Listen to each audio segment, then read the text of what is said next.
lods. May jogging tayo ngayong hapon, no? Dito tayo ngayon sa Esplanade. Kitang-kita nyo naman. Napakaganda ng mga tanawin dito, mga lods. Yo!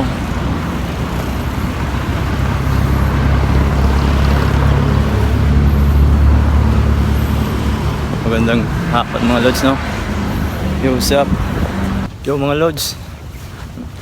Ang ganda talaga dito sa Esplanade mga lods. Tingnan nyo naman.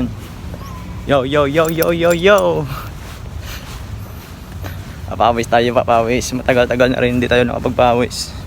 Nakapagpapawis yung mga lods, no? Yan, si kuya. Chill lang, oh. Ito pang isa, piling gwapo. Uy, si kuya. Wow, sarap naman pabasta ng mga ibong na yan. Nakalinya talaga na lumilipad. Sarap maging malaya. Kaya kung ayaw na niya sa'yo, palayain mo na siya. Huwag mo nang pilitin pa. Maawa ka, Diyos ko. O tingnan nyo naman mga lods. Ang ganda talaga ng mga bulaklak dito sa Esplanade.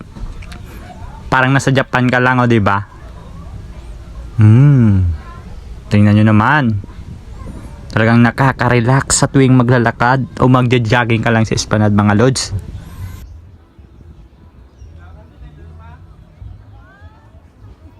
At yan ang mga bata mga lods, namimingwit doon sa Esplanade 2.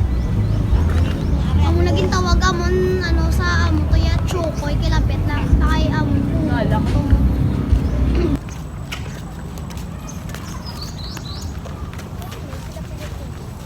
Yung mga lods, dito tayo ngayon mga lods.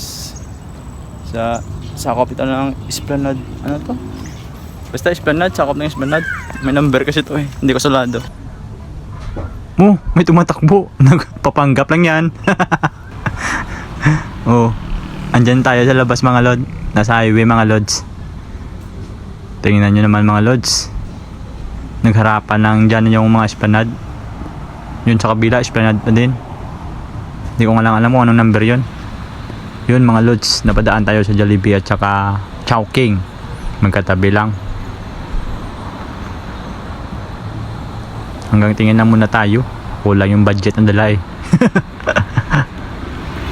At dito na tayo sa Kalubihan mga lods.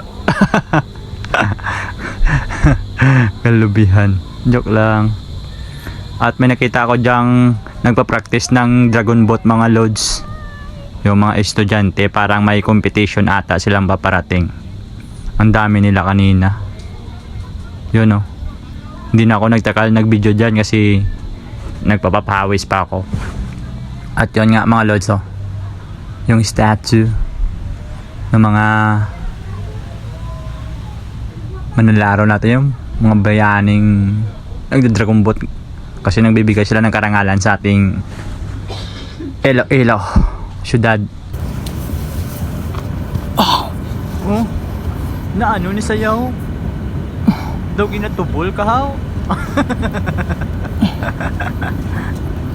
Langking tayo mga. Yo, magandang gabi mga lods, no. Langking tayo ngayon mga lods. Mampaliit ng bili daw. First time lang natin ngayon bumalik sa pag-ehersisyo. Kaya medyo nahirapan pa tayo.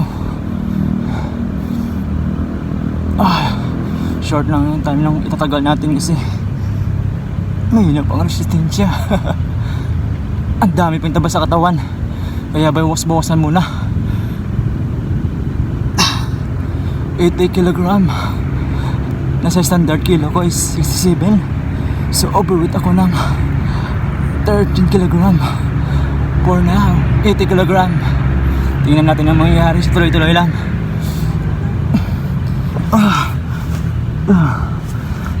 Bigay good. Sakit. Uy. Sakit. Yo. Nakakapagod. Yo, magandang gabi mga lods, no? So, pauwi na tayo. Yun lang muna yung exercise natin kasi first time natin ngayon bumalik sa pag-exercise. Kaya medyo palyado pa yung mga katawan natin. Ang daming taba-taba natutunawin. Ang bigot. Kaya mga lods, until next time, For now, 80 kg tayo. Overweight ng 13 kilos. So, bore natin yan mga lods. Yo, what's up? Yun nga mga lods, no? Dito tayo ngayon sa labas ng Esplanade na sa highway na. Papauwi na tayo. Until next time, babuhus!